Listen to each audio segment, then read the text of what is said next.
السلام عليكم. اريد اقول لكم شغله واحده، انتم اللي قاعد تحجون اللي بالعراق اللي قاعدين ورا الكاميرات مثل سلوان، قاعدين مثل سلوان. شلون سلوان ورا الكاميرا يحرق القرآن وحماية الشرطة ورا وخنيثة جبان؟ انتم همين اللي بالعراق اللي قاعدين اللي قاعد تسوون اللي قاعد تصورون وتحطون صورتي وتقولون انه هذا كل شيء ما سوى وهذا ما ضربه وشنو هذا الضعيف ابو كيلوين وما اعرف شنو. انا ابو كيلوين؟ لعد اذا انا ابو كيلوين ووقفت قدامه ولمسته، لعد انت شنو؟ ها انت شنو؟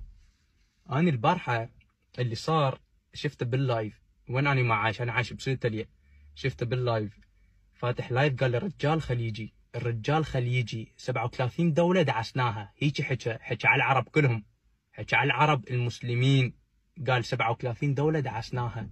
37 دوله، تخيل 37 دوله ما حد وصل له، ما حد وصل له يحرق القرآن، وانتم تطلعون هناك مظاهرات تعيطون وسلوان وهيك وهيك وسلوان هيك وهيك وكل شيء ما حد يسوي له، ما حد سوى له شيء، ما حد سوى له شيء، ما حد لمسه، ما حد لمسه.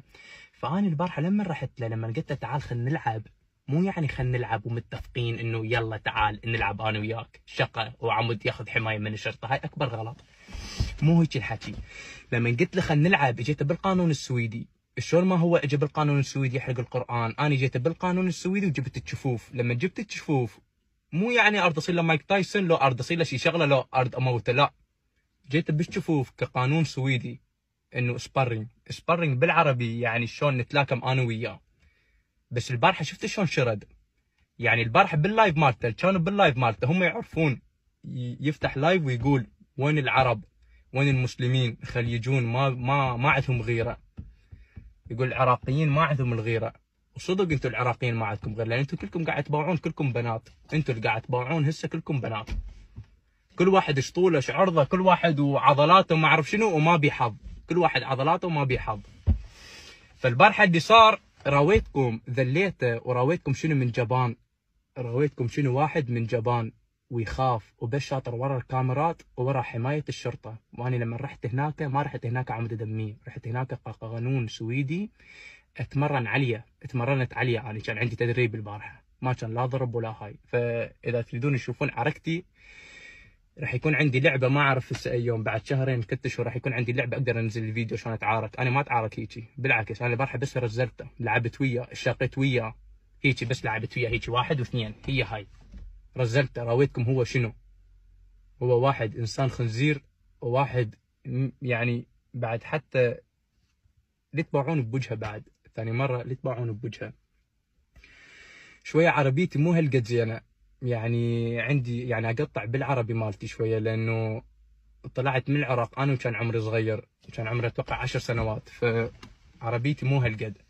فهذول الورا الكاميرات اللي بالعراق اللي قاعد بس شاطرين ورا الكاميرا، وهذا كل شيء ما سوى، وشنو هاي اللكمه ضربه ضربتين. الدوله العراقيه هذول السياسيين اللي قاعدين بس يهددون، نريد راس سلوان ونريد راس سلوان وكل شيء ماكو، راس سلوان وراس سلوان وكل شيء ماكو، كلكم جبناء وكلكم خايفين، كلكم جبناء وكلكم خايفين وما بيكم حظ. وانا ما احكي على الشعب العراقي، لا، الشعب العراقي خلي على صف 11، على هذول اللي عندهم القوه والطاقه، هذول ما بيهم حظ.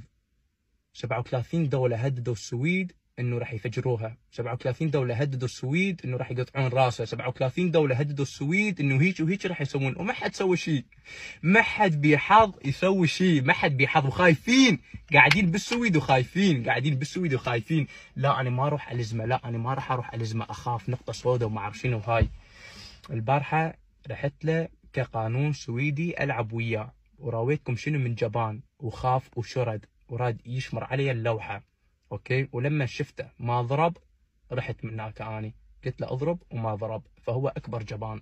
سلوان وسلوان نجيم، اللي يقولون سلوان نجيم ليش ما تدخل، لان هذا كله فيلم، لان سلوان نجيم لك جبناء، والله جبناء، والله جبناء والله اذا بيهم حظ خلي يجون. واني اريد اتحدى سلوان نجيم وسلوان هذاك ببوكسينج ماتش، اريد اتحداه ببوكسينج ماتش، اذا بي حظ خلي يجي. بس انا اقول لكم ما بيهم حظ، والله ما بيهم حظ، وانتم كلكم خايفين من عندهم. ليش؟ من ام ذاكمي والله، ام ذاكمي والله.